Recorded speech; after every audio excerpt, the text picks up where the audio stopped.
May tanong ka ba sa inyong kalusugan? Nag-aalala dahil sa inyong karamdaman? Ito na ang programang sasagot sa inyong katanungan tungkol sa kalusugan. Dito, libre ang konsulta dahil Lunas, sagot ni Doc. Sabado sa All Radio TV sa Planet Cable Channel 3. Sagot ni Doc!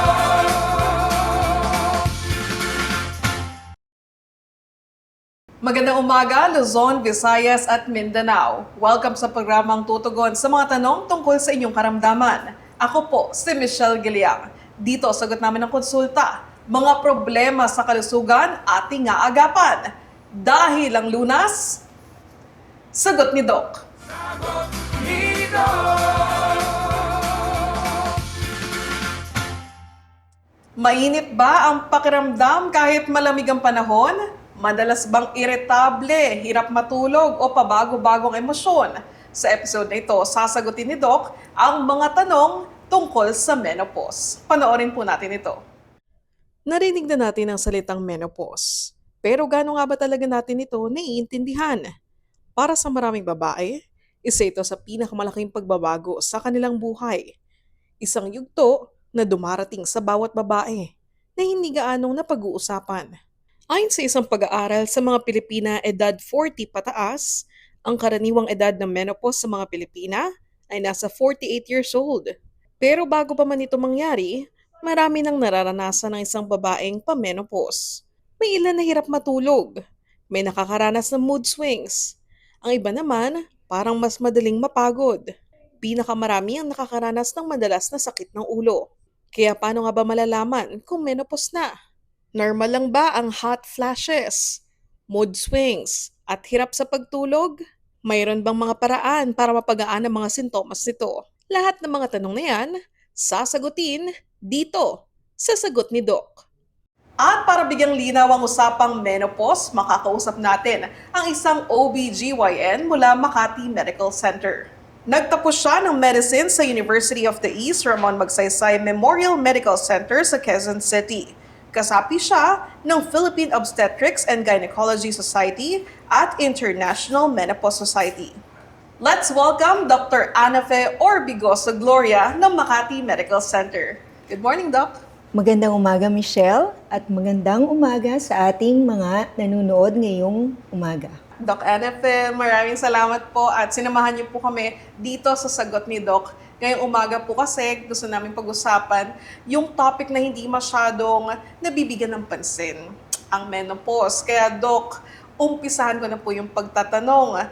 Unang tanong, Doc, para sa mga nalilito pa rin, ano po ba ang menopause? Sagot ni Doc. Pag sinabi natin na menopause, ito ay ang babae na hindi na nagkakaroon ng pagreregla sa loob ng 12 buwan. At dahil yon sa hindi na paggana ng mga ovaries o ovaryo na parte ng reproductive system ng mga babae. Doc Anafe, kasi may naririnig din kami na perimenopause, menopause, postmenopause. May pagkakaiba po ba yun? So pag sinabi naman natin na perimenopause, ito yung mga months or years bago talagang tumigil ang pagreregla, no? And yung final menstrual period at 12 months after nun ay kasama rin sa perimenopause, no? So it's around but going to the menopause. Yun yung tinatawag na perimenopause. Pag sinabi naman natin na postmenopause, that is after 12 months nung last na period mo at sinabing menopause ka na, hindi ka na nagkakaregla, postmenopause ka na.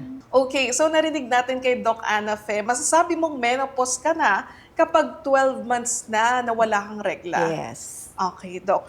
Pero alam natin, Doc, na pag tumatanda yung babae, talagang dumadating sa menopause eh. Usually may age po ba? Ang kadalasan na edad ng mga babae dito sa ating bansa pag nagme-menopause is actually 48 years old, no? Pero sa mga ibang bansa, it's around 51 years old. So, Doc Anafe, may pagkakaiba pala yung mga Pinay sa ibang nationalities? Ano po yung reason nun? Bakit mas maaga, mas late sa Marami menopause? kasing dahilan kung bakit mas maagang nagme-menopause yung ibang babae kumpara sa mga ibang babae, no? So, syempre, pagka may bisyo ka, o yung lifestyle mo, at medyo mababa daw yung economic status, or meron kang mga gamot na mga iniinom na maaaring magdulot ng maagang pagme-menopause, no? So, kumpara sa ibang mga babae na mas maganda yung kanilang lifestyle, at saka siguro mas nutrient dense yung pagkain and environment, mas tumatagal bago tumigil talaga ang pag-function ng mga ovaries or ang menopause. Alright. So, yung menopause, hindi lang siya dahil biological na nangyayari sa katawan ng babae. Nagpe-play din pala yung lifestyle ng babae. So, kung hindi maganda yung lifestyle mo, hindi healthy yung pagkain mo, mas mabilis kang mag-menopause? Yes, especially if you are a smoker. Okay. Kapag smoker ka, Dok, bakit nakaka-apekto yun sa age mo ng menopause? Actually, napakadaming hindi magandang dinudulot nun. So, hindi lang naman sa pag-menopause, pati sa mga ibang reproductive functions, no? Especially your fertility, no? So, kasi it compromises siguro the blood flow because the nicotine can cause vasoconstriction of the blood vessels and it would increase your risk for cancer.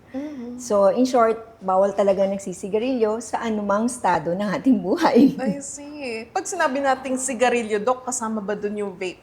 Yes, of course, no? Kasi it also would compromise the lungs, no?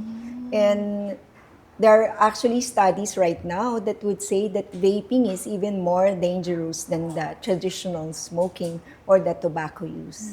I see. And that's another topic, no, Dok? Ay, ang That's vaping, true. mahaba-habang usapan yan, Dok. Balik tayo sa menopause, Balik tayo sa Dok. menopause. Kasi naririnig din natin na yung menopause para siyang tinatawag na second puberty. Bakit kaya, Dok? Actually, it's more of the reverse of adolescence, no?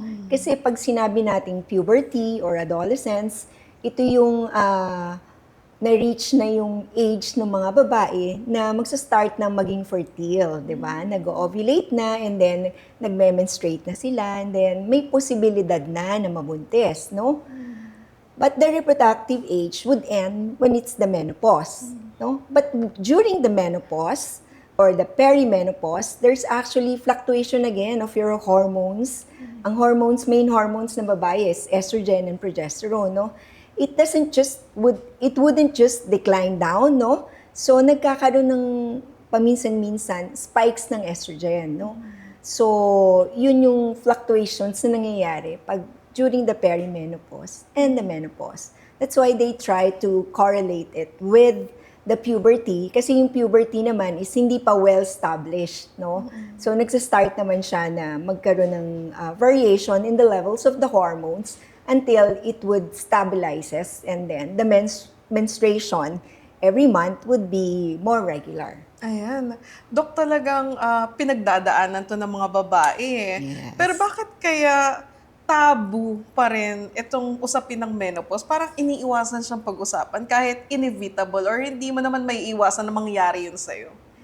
Kasi siguro, sa ating mga babae, mas pakiramdam natin na babae tayo pagka may capacity pa tayo na magbuntis. At usually, ina-associate natin yon sa pagre-regla, no? Ngayon, pag nag-menopause ka na, bukod sa nawala na yung capacity mong na mabuntis, matanda ka na rin. Kaya, ayaw mong i-admit na matanda ka na. Yun, isang bagay yun. Or, marami ka pang ibang pinagdadaanan, kaya ayaw mo talagang pag-usapan yon. Anyway, marami namang happy topics na pwedeng pag-usapan. Di ba? Yun. Dok, yung pag-menopause ng isang babae, parang napapansin natin, parang nagbabago na to. Siguro nagme-menopause na to. May bearing ba yung ganong mga comments na parang ang menopause, it changes your personality? We couldn't say na it would really change the personality, but maybe too many things are going on in a woman's mental health status as well as physical status. Kaya medyo nag-i-evolve yung personality. Diba? You become more empowered. You're older and more accomplished. So, maybe that's why they would say nag-iba yung personality. But actually, that woman is more empowered and more in charge of herself because of her age and accomplishments. Kaya siguro. That's true, Doc. Parang you become wiser as we get older. Yes. Okay. Doc, totoo ba na iba-iba yung sintomas ng babae pagdating sa menopause? Merong iba na walang nararamdamang sintomas, merong iba na hirap sa sintomas. Totoo yan, no? Kasi everyone would have a different individualized experience during the perimenopause and the menopause. So, I guess we're gonna talk about the symptoms of the menopause in a bit. Tama, Doc. Oo. Tungo naman tayo dun sa symptoms, ang mga signs and symptoms kung menopause ng isang babae. Doc, sa experience nyo sa clinic, ano po ba yung mga common na sintomas na kino-complain ng mga babae nating patients? Well, pinaka-common talaga is the vasomotor symptoms, no? Yung vasomotor symptoms, ito yung mga hot flashes, no? If it's happening in the morning, and then yung pwede rin naman na sa gabi mangyayari yung hot flashes na yon, no? Ito kasi yung init na init yung pakiramdam mo, para kang sinisilaban. And then biglang mawawala, no? So for some women that would be for a few seconds only, but for others it would be longer than a minute, and for others it could happen like once or twice only in a day, but for others talaga it's really very frequent, no? Kaya nagigising sila sa gabi at nagkakaroon pa sila ng night sweats. Magigising na lang sila na pawis sila. Hindi nila alam kung ano nangyari. Bakit nagkaganon, no? So, yun yung pinaka-common, the vasomotor symptoms. And then, there's the genitourinary syndrome of the menopause, no? Ito yung na-experience na natin yung dryness around the area, no? Wala nang lubrication, and then there's pain during intercourse, no? And then, yung ibang babae naman, nagkakaroon ng recurrent UTI, no? Palagi nagkakaroon ng UTI, no? Na minsan, gusto na lang nilang sisihin yung asawa nila, ba't sila nagka-UTI, di ba? Kasi meron tayong ibang connotation doon. So, apart from that, meron din na mga neurological effects or effects in the mind, no? So, napag-usapan natin kanina, yung mga emotions, no? So, nagiging mas intense yung anxiety, depression, no? During the perimenopause, on the menopause, no? And it's even harder to handle for them, no? And apart from that, yung tinatawag na brain fog or yung tinatawag na senior moments, no? So, actually, everything in your body is affected when that estrogen which is produced by the ovaries would stop, no? Nawala na kasi yun, no? Kaya meron din siyang mga cardiovascular effects, no? Specifically, mas nagiging common ang hypertension during this age, no? Because even the blood vessels, no, nagdi-decrease na yung elasticity, hindi na siya masyadong elastic. And nagdi-decrease din yung production ng collagen. So even the blood vessels are affected with decreased collagen production. Kaya nagkakaroon ng hypertension. Tapos yun naman sa sugar, dahil estrogen would also help in the production of insulin, yung nagtumutulong sa pag-metabolize naman ng sugar sa body natin. So nawawala na rin ngayon, kaya nagkakaroon din ng insulin resistance, no, glucose intolerance, or pagka sakit na, diabetes na, no? So, marami pa na ibang madi-discuss tayo na effect, especially with regards to health in the menopause, no? So, I guess we should also include the occurrence of osteoporosis, no? Kasi nga, during this age, nawala yung estrogen, which help in maintaining the cells that, maintain the density of the bones. So, nawawala. Rumurupok din, no? And like I mentioned earlier, with regards to the collagen, as soon as you hit menopause, almost 30% of the collagen production in your body is decreased, no? So, kaya nagkakaroon talaga ng mga wrinkles, sagging, no? Grabe. Yan. Doc Ana Fe, lingid to sa kaalaman namin, no? Kasi ang akala namin sa menopause, nag-i-stop lang yung menstruation. Pero base dun sa sinabi mo, grabe yung pinagdadaanan ng mga Yes. menopausal women. Yes, that's really true. Unahin natin, Doc, yung una mong sinabi na hot flashes. Lagi ko tong naririnig. Yes, that's true. Ano po ba yun? May nagte-trigger po ba kung bakit bigla na lang silang nakakaramdam na parang sinisilaban sila ng sobrang init? Ang sabi kasi is yung thermoregulatory zone sa brain, pag nag-menopause, dahil nawala na nga si estrogen, biglang committed na or lumiit na, hindi na kayang i-maintain ng body natin. So, kaya nakaka-trigger ng hot flashes. And actually, hindi lang naman yung init na yon na pakiramdam or yung episode na yon, even too cold, we are more intolerant. No? That's why ina-advise natin na pag menopause ka na, you wear layers of clothing. So, pwedeng nakasando ka sa loob, pero merong pantakip, meron pa isa pantakip para kung talagang malamig, doblehin mo yung damit mo. Tapos, unti-unti, try to strip it off pagka mainit na talaga. And then, yun, dapat talaga medyo loose-fitting clothing, you always have water, and then, di ba, yung ating portable na electric fan.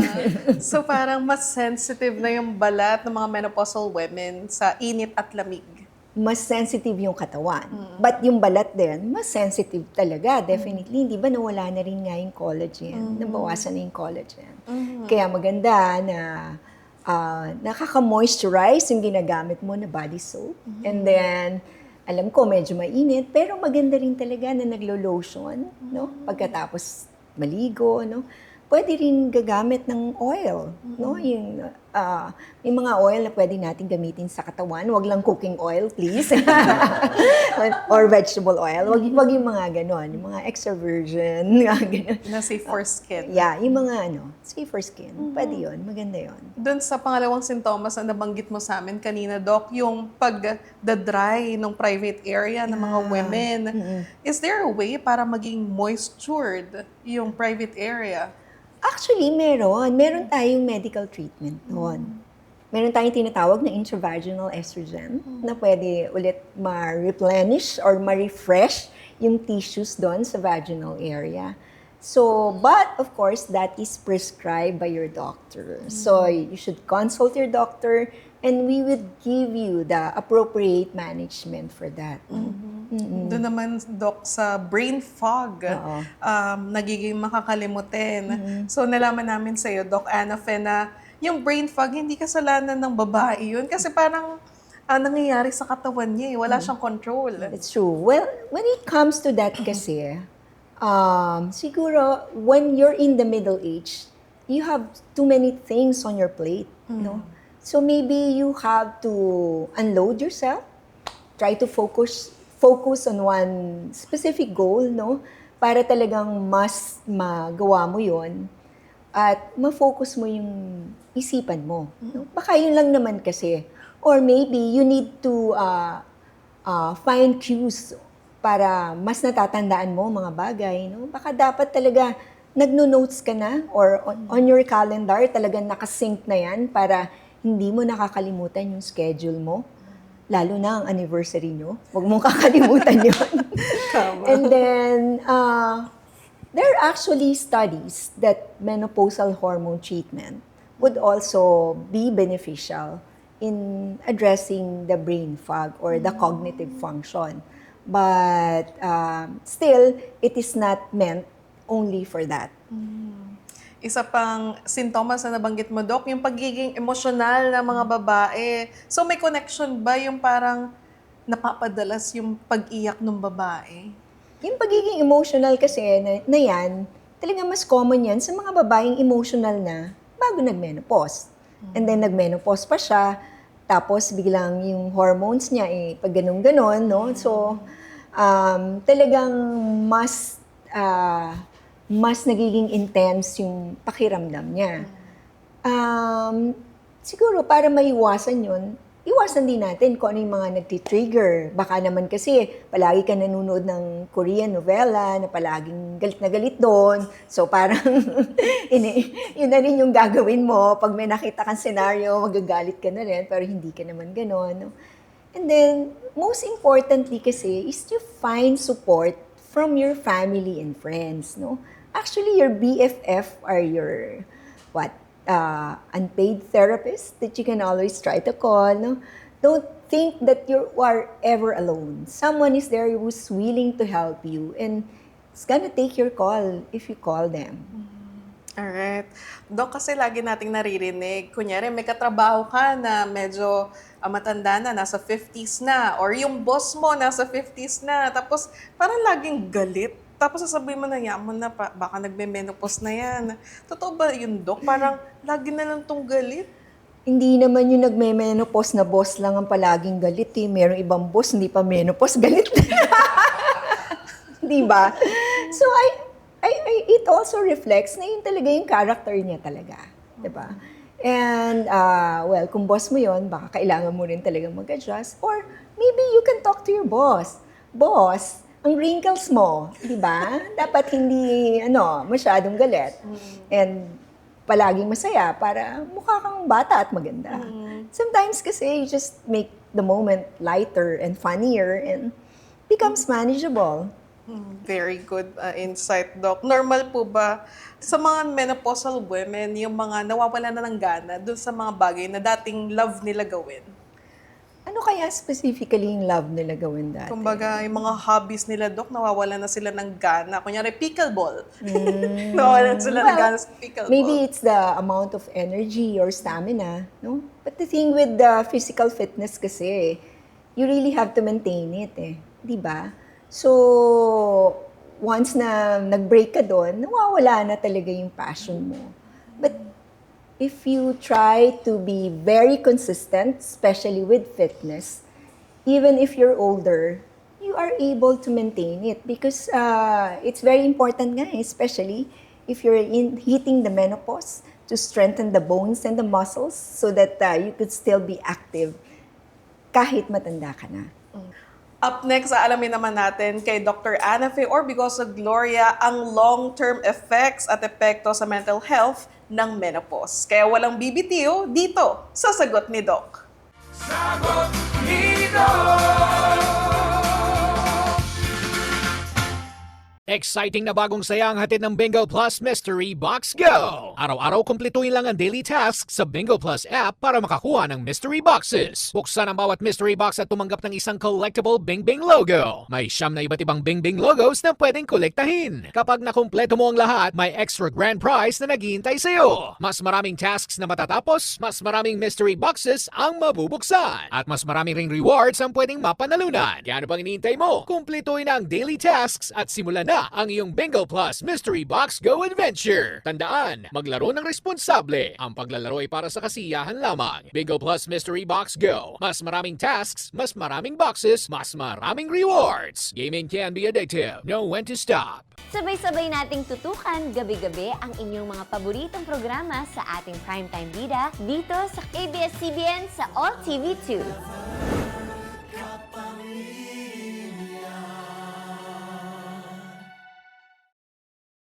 Sa dami ng nangyayari sa mundo, kailangan mo ng kasama. Di ko marirealize yon kung wala ka. Hindi ka mag-iisa sa Primetime Bida.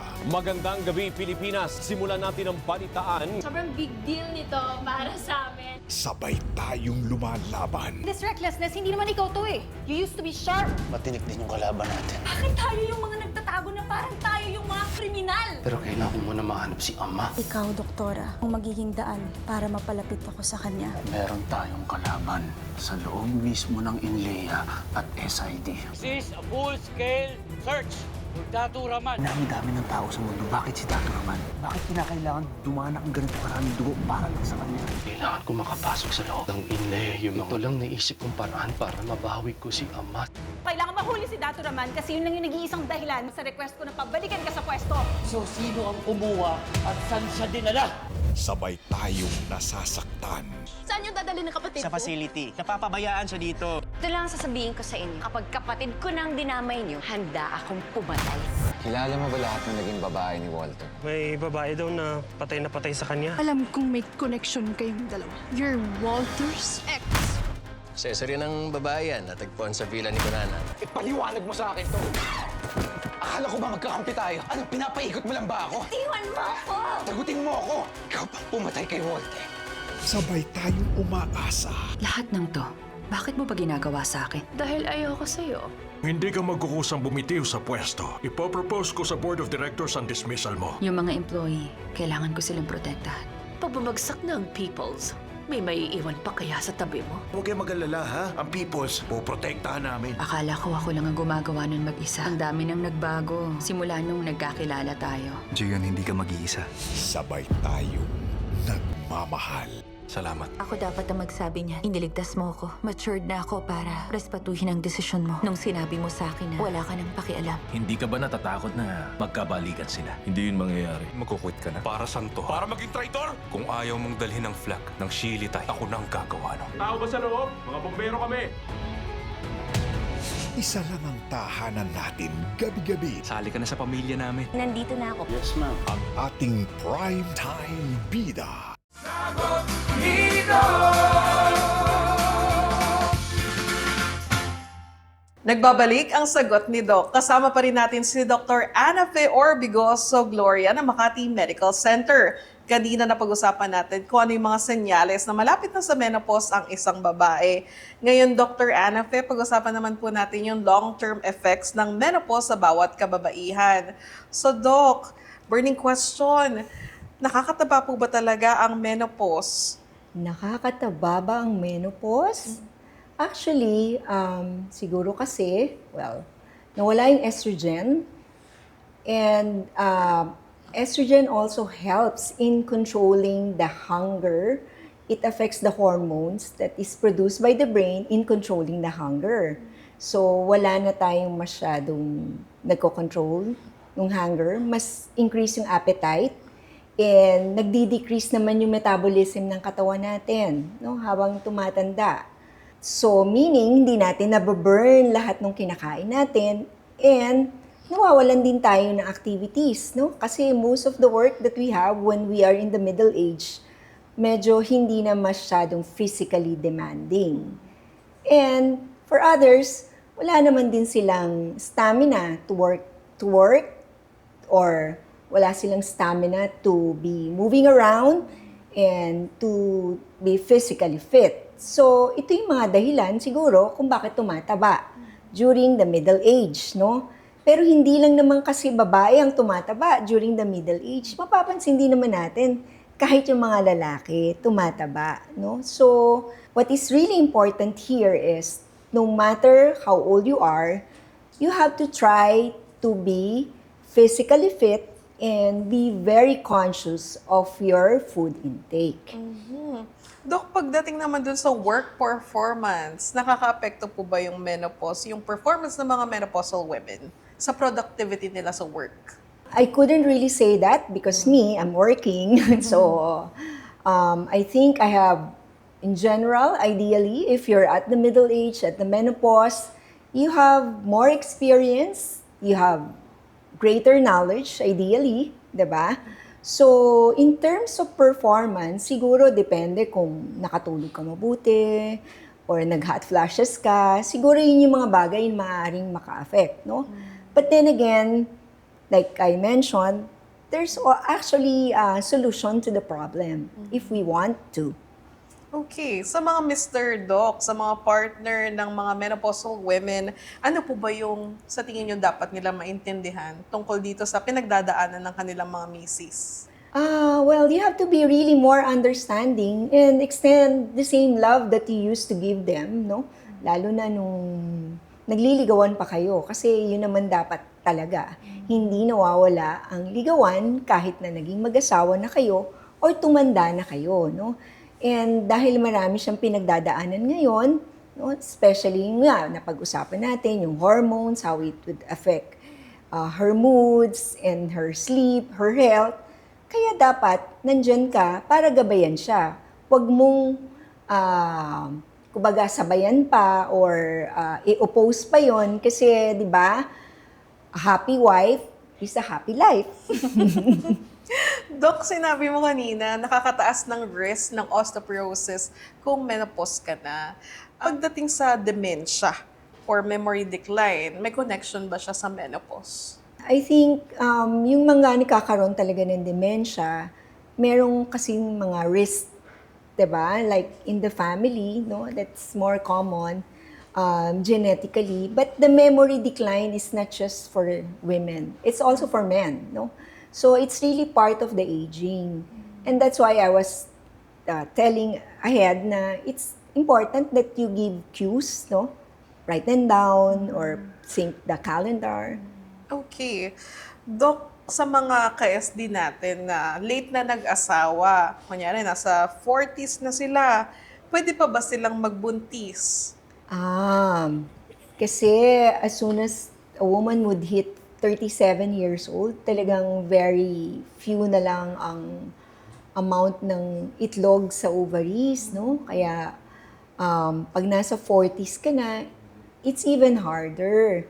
So your chance of pregnancy is actually very small na.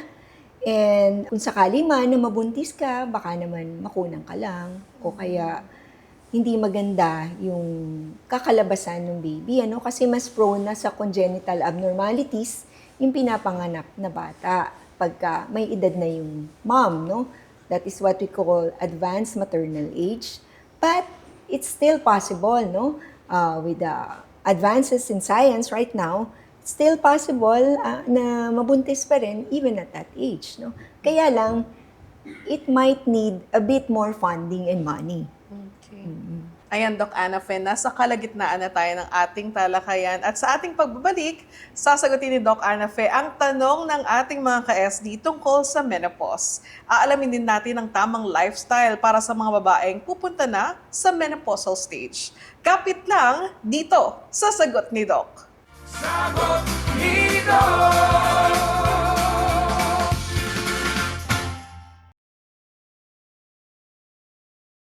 Turn it up. It's time to count down. Every day, one theme, 25 hits, 0 dull moments. This is All Hits 25, the daily countdown that rewinds, rewires, and reignites your love for music. Mondays, All Hits 80s, big hair, big synths, big anthems. 25 tracks that shape the decade. Tuesdays, All Hits OPM, Pinoy Classics, Pinoy Pride. 25 gems from the year that made them shine. Wednesdays, All Hits Soundtrack, movies, series, icons. 25 songs that made the scenes unforgettable. Thursdays, All Hits Artist Edition, One Legend. 25 hits, originals, remakes, and covers that keep the legacy alive. Fridays, All Hits Global, K-pop, J-pop, P-pop, 25 worldwide bangers in one explosive countdown. All Hits 25, one theme, 25 hits. Every day, a new musical time machine. Only the hits, only on your station. All Radio 103.5. Narito na ang inyong bagong kaagapay sa lahat ng isyu niyong legal. Alam ko po na ako yung pinopost niya. Alamin ang inyong karapatan. Yung violation of the Data Privacy Act. Sa lahat ng sigalot, batas ang iiral. Kasama si Attorney Chris Sorongon. Kami po ang inyong gabay para sa katarungan. Ito po ang Dapat Legal. Tuwing Sabado, 10 a.m. dito sa All Radio TV. Mga kwento ng pag-ibig. Sino nga ba ako para manligaw sa'yo?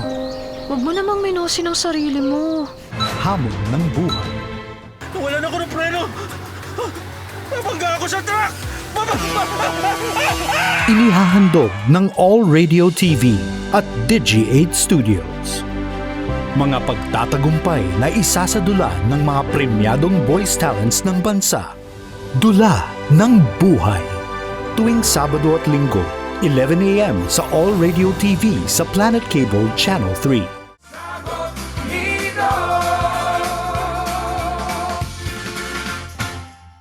Welcome back sa Sagot ni Doc. Sa bahaging ito ng ating talakayan, itatanong na natin kay Dr. Ana Fe ang mga mensaheng ipinadala ng ating mga listeners at televiewers. Unang tanong, Doc, mula kay Cheska ng Parañaque City. Makakatulong po ba ang feminine wash kapag menopause na? May epekto po ba ito sa katawan?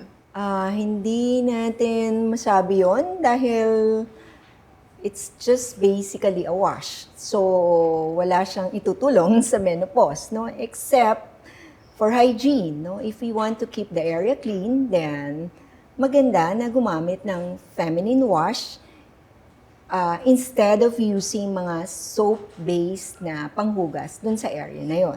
Okay. Next question, Doc. Rica ng Pampanga. Pwede pa po ba magbuntis kahit malapit na po ako mag-menopause? 48 na po kasi ako. Hindi natin din masabi na hindi ka na mabubuntis kahit na 48 ka. Kasi as long as nagkakaregla ka, may posibilidad na mabuntis ka. Kaya lang, kung ano yung quality ng pregnancy, at kung magtutuloy yon or makukunan ka lang, at kung anong klase yung lalabas na baby, yun yung mga medyo delikado na. Okay. Divina ng Mandaluyong City, ang tanong niya po, 52 years old na po ako ngayon, Doc, at 3 months na po ako hindi nagkakaroon ng period. Tapos this month po, bigla ulit ako nagkaroon. Sign na po ba ito ng menopause? So, we could say na malapit ka na siguro mag-menopause basing on your age, no? Typically, na-experience talaga yung tinatawag natin ng skip and delay in the menstruation, no? Ito yung parang papaiksi yung days na nagkakaregla ka, pero pahaba naman ang pahaba yung interval na nagkakaregla ka. Pero masasabi lang natin na menopause pag 12 months nang hindi nagkakaregla. Okay. Next question natin ay mula kay Joy ng Batangas. Totoo po ba na nakakababa ng sex drive kapag menopause na? Kasi nga, medyo iba na yung lubrication and masakit na pag nagko-contact. Kaya din, ayaw mo nang makipagtalik, no? At bukod doon, talaga namang maliit lang yung amount ng nagtitrigger ng libido sa babae na tinatawag natin na testosterone, no? Compared sa lalaki. But the thing is, meron talaga tayong treatment na specific para sa mga babaeng nabawasan na ng sex drive, no? Alright. Last question naman, Doc, mula kay Savannah ng Rizal. Totoo po ba, Doc, na nakakadry ng balat at nakakasag kapag menopause na? Totoo yun, no? Kaya kailangan, meron din tayong gagawain para medyo hindi naman kumulubot lahat sa katawan natin, no? Kaya nga napaka-importante ng healthy lifestyle, no? Kasi nababawasan na talaga yung collagen sa katawan natin at nagkakaroon na ng wrinkles. Okay.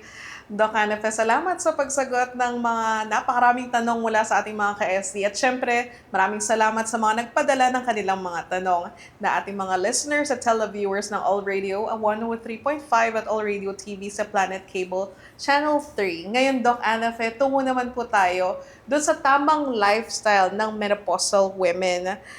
At what point po ba dapat magpatingin na sa OBGYN? Well, ideally naman kasi talagang dapat nagpapatingin sa doktor, specifically with your OB-GYN as soon as nagkakaregla ka na, no? At least once a year, no? To make sure that you have a good reproductive health, no? Hindi yung pag may nararamdaman lang tayo. At kung meron naman tayong mga annual physical exam sa office, huwag nating i-skip yung part ng pang-OB-GYN, especially the pap smear, no? But most specifically, no, if the women is around the perimenopause, talagang tinatry na natin silang screen sa mga tinatawag nating gyne oncologic cancer. So, screen natin yung breast for cancer, papapagawa tayo ng mga mammogram, no? Yung pap smear to screen naman para sa cervical cancer, no? At may mga blood tests, may mga chest x-ray, ECG, and we even advise na to screen for the colon, which is nire-refer naman namin sa aming mga kaibigan gastroenterologists. Dok, na-mention mo yung pap smear, no? Pag menopause na ba, may iba pa bang test na kailangan gawin? Yung pap smear kasi is a screening for cervical cancer. Okay. So that's the basic screening. So if you're menopause, it doesn't mean na hindi ka na dapat mag-undergo nun. No? Dok, yung tinatawag nila na transvaginal ultrasound, kailangan bang i-undergo yun? In transvaginal ultrasound naman, it would check the reproductive system, no? Specifically your uterus and then the ovaries, no? If there are lesions or masses. So your doctor will recommend as to when you should do it. Dok, sa pagpapagaan ng side effects ng menopause, ano po ba yung marirecommend nyo na lifestyle for them? Basically, yung pagkain natin, no? Yung healthy eating, dapat talaga nutrient dense. Yung plato mo, kalahati niyan, dapat gulay, kaunting fruits lang, and then your carbs should be coming from whole grains like your adlay, brown rice, and then your protein should be coming from fish, seafood, and only a little of meat, no? So you try to avoid processed food and drinks, processed meat, no? And you try to lessen your liquid calories, no? And then avoid snacking, no? In between. Ideally, hindi ka nakakain 2 hours before you sleep, no? And aside from eating healthy, syempre the physical activity, no? Dapat talaga you try to maintain at the minimum siguro 5,000 steps. But if you can make 10,000 steps a day, that is more beneficial for your heart, no? And apart from doing your cardiovascular part, which is nga yung steps na yun, no? Pwede rin naman kasi na like, if you're just doing gardening at home or doing chores at home, basta keep on moving, no? That's important. But you also have to strengthen your muscles and your bones. So, kailangan din talaga ng functional strength training. Kaya dapat at least twice a week, talagang gumagamit ka rin ng weights, dumbbells, or bands, no? To strengthen the muscles and the bones. And you also have to take care of the balance, no? So, it's important na meron ka rin ng mga yoga stretching, or kaya tai chi, or pilates, no? Because balance is also important. So, those are very basic lifestyle na dapat hindi lang pang menopause, but kailangan bago ka pa mag-menopause in all your life, dapat ginagawa mo yun. Sabi nga ni Doc Ana Fe, keep moving. Yes. Minimum 5,000 steps. At kung kaya, 10,000 steps. Exercise at tamang pagkain ang epektibong lifestyle, Doc. Pagdating po sa vitamins at supplements, may marirecommend po ba kayo? If like some of the vitamins are missing in your diet, like let's say calcium, kung hindi ka umiinom ng milk in a day, then maybe you would need calcium. Or takot ka sa araw, maybe you would need vitamin D, no? Because these are the most important vitamins, especially for your bones, no? But to bring back your youth and take vitamins, siguro hindi talaga yun ang answer. Talagang lifestyle change. Ayan mga ka-SD ha, makinig kay Doc Ana Fe. Marami kasing nagkalat ngayon, Doc, na mga maling impormasyon online. Sa iyong experience, Doc, ano po ba yung pinaka-dangerous, most dangerous na advice sa menopausal women na nabasa mo online?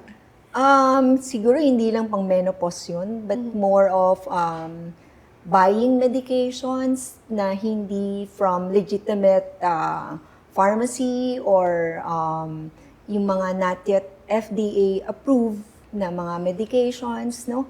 Kasi we don't know what they really contain, and that means it does not have enough studies na para i-recommend ng FDA. So let's not risk our health, no? In taking those supplements, no? Especially kung mga tinuturok-turok yan. Nakakatakot yan. Doc, I agree 100% sa'yo. Kaya sa mga kababaihan dyan na nasa menopausal journey na narinig nyo si Doc Ana Fe, kumain ng tama at nakakatulong po yung exercise. Pero wait, break muna po tayo. Sunod natin pag-uusapan ng mga maling pananaw tungkol sa menopause. Yan ay sa pagbabalik ng Sagot ni Doc. Sagot ni Doc!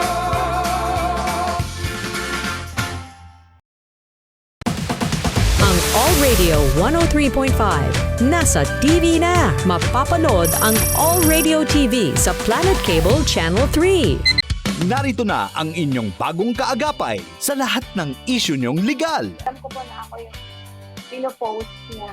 Alamin ang inyong karapatan. Yung violation of the Data Privacy Act. Sa lahat ng sigalot, batas ang iiral. Kasama si Attorney Chris Sorongon. Kami po ang inyong gabay para sa katarungan. Ito po ang Dapat Legal. Tuwing Sabado, 10 a.m. dito sa All Radio TV. Sagot ni Doc! Welcome back sa Sagot ni Doc. Kasama pa rin natin si Dr. Ana Fe Orbigoso Gloria ng Makati Medical Center. Para sa huling parte ng ating usapan tungkol sa menopause, babasagin na ni Doc Ana Fe ang mga maling pananaw dito.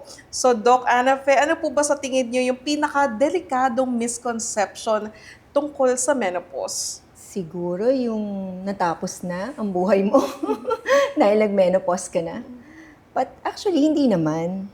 It's just a special stage in your life and there's still so many beautiful things to look ahead to. Dok, totoo po ba na nagsisimula ang menopause pag na-hit mo na yung 50 years old? Kasi merong mga babae na mas maaga pa nagme-menopause, no? So, hindi talaga 50 yon, but we are expecting talaga na around 50, malapit na talaga, no? Pero may mga babae na even at 46, 45, 40, nagme-menopause. Pero meron tayong tinatawag na mga conditions pagka gano'n naman kaaga, nag-menopause ang babae. Yun yung tinatawag na early menopause or the premature ovarian insufficiency. Okay. Ayun, narinig natin mga ka-SD kay Doc Ana Fe, no? Hindi natatapos ang pagkababae mo dahil menopause na. Sa mga kakilala naman natin nagbe-menopause, alalahanin natin yung pinagdadaanan nila kasi sa unang isip natin, nag-stop lang yung menstruation. Pero nalaman natin kay Doc Ana Fe na marami silang pinagdadaanan, hindi lang yung sa menstruation na part. So Doc, sa ating clinical takeaway na segment, ano po yung take-away mo sa usaping menopause? Ano po yung ma-advise nyo sa mga kababaihan natin na nasa menopausal journey na? Most importantly, we should be thankful that we have reached the perimenopause or the menopause because that means we are alive, no? And then there's tomorrow. So there's still a lot of things ahead of us. We can still try to learn more, no? Be active, and help a lot of people. So, we should consider menopause as a natural state in a woman's life, but we should face it with courage and more determination because that means we only have a few years ahead and this is the time to make a difference, no? And if you are already a career woman, then sobrang accomplished mo na, di ba? If you are a housemaker, malalaki na yung mga anak mo. So, unburden yourself of too much loads, no? And maybe lessen the social media and interact more with people. And find that goal, no? In the end, we know that we are heading towards being with the Lord. So, maybe it's the best outlook that we should have in mind, so that we will not be worried of the ugly physical changes, but we should be facing it with courage and happiness that we are given this chance by God to be in this life still.